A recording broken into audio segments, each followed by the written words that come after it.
This will be a quick look at setting up privileges in SBM. There are many ways to set up privileges within SBM, but we will look at the recommended method. With the recommended method, users should be organized into groups. Then groups are assigned to roles, and roles are used to define the bulk of the privileges. Let's drill in and look at roles first.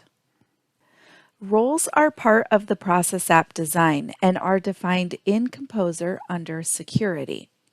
To make a new role, you just right-click on Roles and select Add New Role. In this process app, I already have 4 roles defined. When I select one of the roles, I can then select each table in the system and give privileges to that table. Here is my primary table with privileges, and then I have a couple of aux tables also with different privileges for those tables. This gives you a lot of granular control for each table and the privileges on that table. After I deploy, you will see these roles in the application administrator. Let's go over there and see how they look. In the application administrator, select roles. On the left, you will select the application, and then you can also drill into the exact project that you want to work with.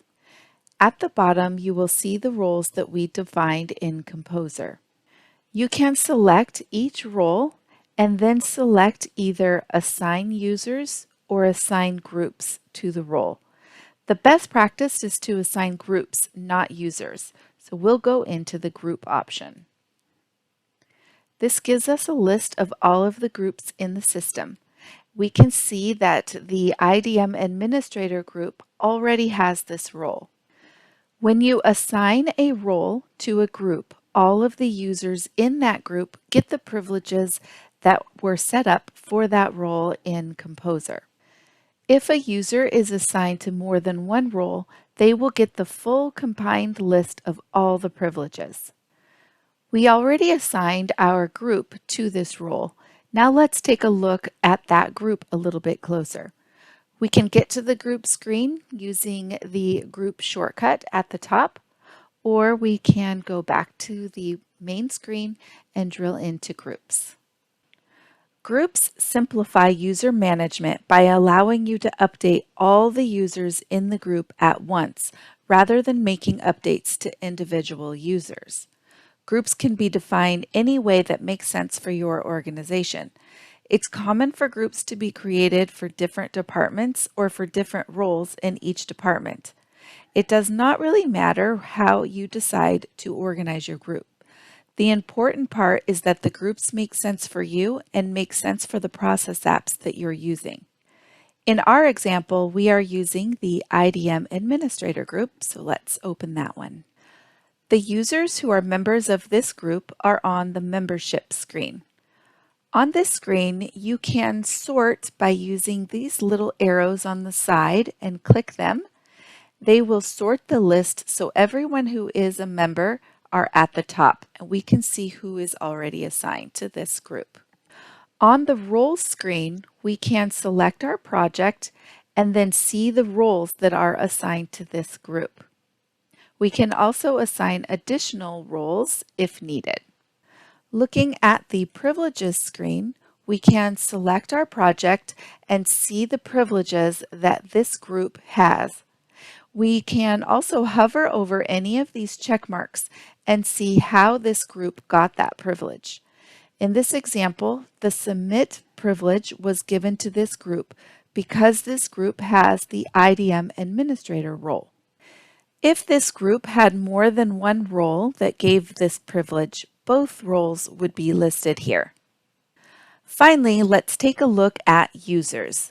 To get to the user screen, we can click on the user icon at the top, or we can go back to the beginning and click on users and then users. Let's use Bill as our example. On the membership screen, we can see which groups Bill is a member of. Like on the other screen, we can use these little arrows to sort and get all of Bill's groups at the top of the list. On the roles screen, we can select our project and see the roles which Bill has. We can see the IDM administrator role. Next to this, we see the small dash, which tells us that Bill has this role because he is a member of the IDM administrator group. On the privileges screen, we can again select our project and we can see the privileges that we have on this project. Similar to other screens, we can hover over the check mark to see why we have this privilege. In this example, we can see that Bill has the submit privilege because he has this privilege at the base project level, which is inherited down through the other projects, but also because he has the IDM administrator role. That completes our overview of how to use groups and roles together to set user privileges.